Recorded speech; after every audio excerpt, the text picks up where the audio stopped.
He's going to be the Supreme Personality of Godhead, you know? Nobody can take that away from him. Nobody can change that. So he's like, you know, I don't need all this bowing and scraping and all this stuff. Come on, you know? Oh, there's a beautiful verse. Krishna says, when my consort approaches me or reproaches me in a sulky mood, it steals my mind from the reverent chanting of the Vedas. Huh? You want me to repeat that? What does that mean, sulky mood? Oh boy. Okay, consort means girlfriend. Okay, reproach means criticize, find fault with. Huh? And sulky means like, you know, pouty, sort of, you know, yeah, drawing little signs on the ground with their feet, you know. Right? See, well, because we study this rasa, we know all these things, huh? What this means. So, when Krishna's girlfriend is like, you know, Krishna, you've been at the assembly house all day, hanging out with those kings. Don't you want to talk with me? Huh? Krishna is like, oh boy, here's my chance. He likes that more than all of this, you know, reverence and ritual and pomp and circumstance and all this stuff. See? It's not that we're disrespectful to Krishna. Oh, quite the opposite. Because there's, if you think about it, there's a deep connection between love and sacredness, love and worship. You know, worship and love, and you know, even in a conjugal mood, are very, very similar emotions. The sacredness of our feelings toward a loved one, you know, is something that everybody experiences.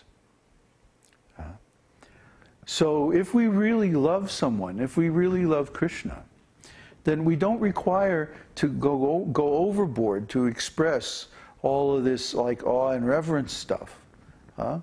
Because don't forget, Krishna is in everyone's heart. He knows how we feel about him. If we really love him, then he knows that how sacred he is to us and how we would never want to hurt him in any way. I mean, the gopis are so, they're like so sensitive to Krishna's welfare. It's like, there's a shloka by the gopis, well, this is really intimate, but anyway, where the gopis say, Krishna's lotus feet are tinged with the color of red lotuses. And his lotus feet are so sensitive that we hesitate to place them on our breasts, because our breasts are so hard that it causes the color to change. So, I'm not going to explain that. This is a family show. But anyway, the gopis are so, oh, and then, yeah, there's more to that verse. We're on like pins and needles of anxiety all day when Krishna is in the forest with the cows, thinking that he might step on some thorns or sticks or rocks with his soft lotus feet. See? This is how the gopis feel about Krishna. They're so anxious to protect Krishna from any harm or any displeasure. Krishna is the most sacred to them.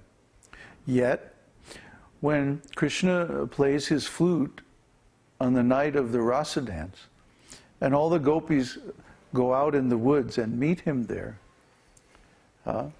Krishna, first thing he says is, oh, well, thank you very much for coming out here and meeting me. Now you can all go home.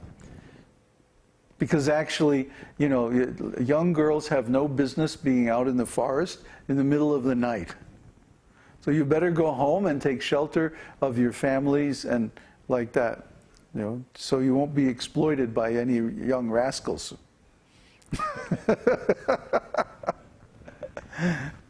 And of course, the gopis, start drawing little pictures on the ground.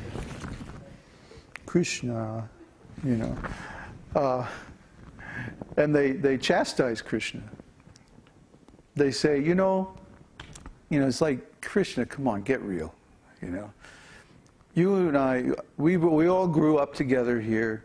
We all know each other very, very well. There's no need for any pretense. There's no need for all this false morality and all this, formality and all this stuff. We know very well why you called us out here, and you know very well why we're here. So come on, let's get on with it. Yeah, that's their mood. It's like, Krishna, come on. You know us, we know you. Let's not fool around here. Huh? You know what's going on. Don't make any pretense. Their whole life, all they wanted was to have Krishna as their husband. That was their only desire. And Krishna knew that. It was no secret. So when they appeared in the forest in the dead of night to dance with Krishna, there was really no confusion on anybody's mind why they were there. So, see, this is Krishna. Krishna likes this mood very much. He's very pleased by this. That he is already our most intimate friend. He knows everything about us. You cannot hide anything from Krishna. But because we have still some false egos, still some impurities, we want to keep certain things from Krishna. We don't want Krishna to know about whatever it is. I can see everybody's mind going, oh, does he know? I don't know, but Krishna knows. Whatever it is. This is like the 2 weeks before Krishna actually appeared to me. I was out in the woods, just chanting, Hare Krishna, Hare Krishna, Krishna. And Krishna was like, well, are you going to let me in? And I was like, well, what do you mean? And he says, you know what I mean. Are you going to let me into that part that you've been holding back from me? Huh? That part of your life? And I was going, well, it's not exactly like, he said, look, don't worry about that. I know everything. I'm already a part of that. I'm in everything that you do, everything that you think, everything that you feel. So, let's not kid around here. I want you to welcome me into that part of your life, because I'm not going to show myself there unless you give me permission. He doesn't force his will on anybody. Krishna is really wonderful. How kind, how considerate he is. How gentle.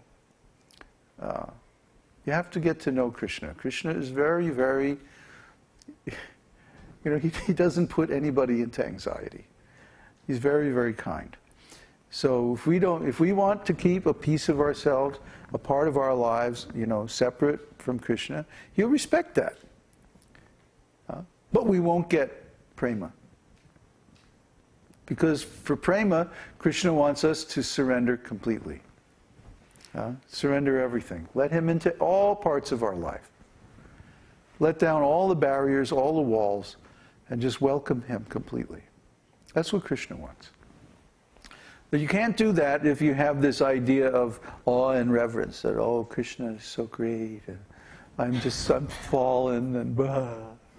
He doesn't like that, really. That might be a stage that we have to go through in the very early stages of devotion. But once somebody approaches the stage of pure devotional service, then they're no more doing anything wrong. Anartha nivritti means they have no more bad, separate desires in the heart. Why should we be afraid of Krishna? At that point, it's like, Krishna, we want to be close to Krishna. And this fear, this awe and reverence actually separates us from Krishna. And so the advanced devotees, they can't tolerate this separation from Krishna. That's why everybody in the material world is suffering, because of separation from Krishna. We came here because we wanted to be away from Krishna. But now this has become the poison that is eating up our hearts. So to really get close to Krishna, we have to give up this mood of awe and reverence. We have to give up our formality. Give up our mood of following the rules and regulations of the scriptures and just love Krishna. Just love Krishna in whatever way our heart truly desires, you see. And this is the greatest happiness.